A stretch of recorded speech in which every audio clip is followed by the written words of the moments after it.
The Toronto Regional Real Estate Board just dropped their sales figures for November. We're still very much in a down market, but the numbers show some marginal improvement in the borough of Etobicoke, especially in comparison to the grander Toronto real estate market. As we go into the nitty-gritty, I'll show you why Etobicoke is still a very much desired place to move, but if you're watching this video, you might already know this. Now, before we get into that, my name is Jonathan Lee and I'm a real estate sales representative based out of Etobicoke in Toronto.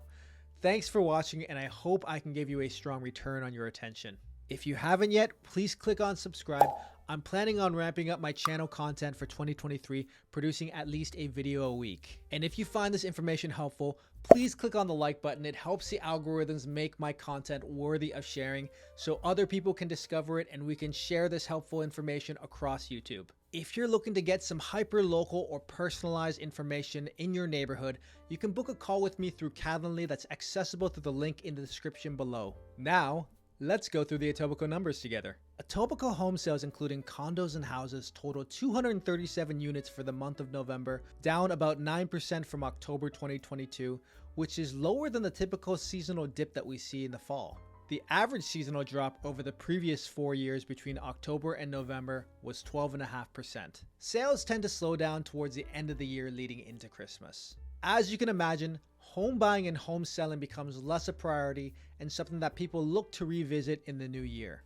Year over year, Etobicoke home sales transactions are down 51%. November 2021 saw 485 Etobicoke home sales coming from 527 new listings, translating to a sales to new listings ratio of 92%. November 2022 sales to new listings ratio was 51%, up from 46% in October 2022. While there is still a wide gap between what sellers are expecting to sell for and what buyers are willing to pay, more buyers and sellers are agreeing to terms and prices, suggesting the market is beginning to balance itself out. Etobicoke home prices, including condos and houses, averaged $1,014,000 this November, up from an October average price of $984,000. This is a 3% month-over-month increase. The City of Toronto average home month-over-month price change went from an October average of $1,093,000 to $1,050,000 in November 2022. While the average Toronto home price dropped about 3.9% in November, which is not atypical as fewer luxury homes tend to be listed towards the tail end of the fall market, Etobicoke average home prices rose 3%, suggesting Etobicoke as being one of the more resilient boroughs in Toronto. Year over year, Etobicoke home prices are flat, with the November 2021 average home price of $1,013,000, suggesting we may be at an equilibrium in price unless economic conditions apply further stress to market confidence, which is not outside of the realm of possibility, but I'll get to that in a moment. Part of the driving force in the rise of Etobicoke home prices compared to the rest of Toronto this past month has been due to the higher ratio of freehold houses sold compared to condos. Last month, only 51% of homes sold in Etobicoke were condos. Over the same period for all of Toronto, 57% of homes sold were condos. Historically, the average ratio of homes sold that are condos hovers around 60% in all of Etobicoke and Toronto.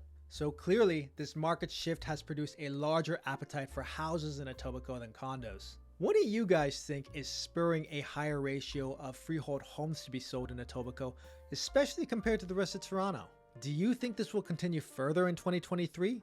Is this even sustainable? Let me know your thoughts in the comments down below. The last call out I want to make is the Bank of Canada just rose interest rates for the 7th time this year by 0.5%, leading to an overnight rate of 4.25%. Mortgage rates are now hovering between 5.5 and 6%. This hike was expected, and the verbiage by the Bank of Canada suggested we are at or very near the top of all the rate hikes. However, this interest rate hike will undoubtedly cause another flurry of variable rate mortgage holders to hit their trigger rate, forcing higher mortgage payments. The economic and market fallout from all this will unlikely be known until some months further down the road. So while last month's Etobicoke numbers are looking better, we're still in a murky period of uncertainty. I'm going to have my 2023 market watchouts and predictions coming soon, so if you want to catch that, please hit the subscribe button and ring the bell.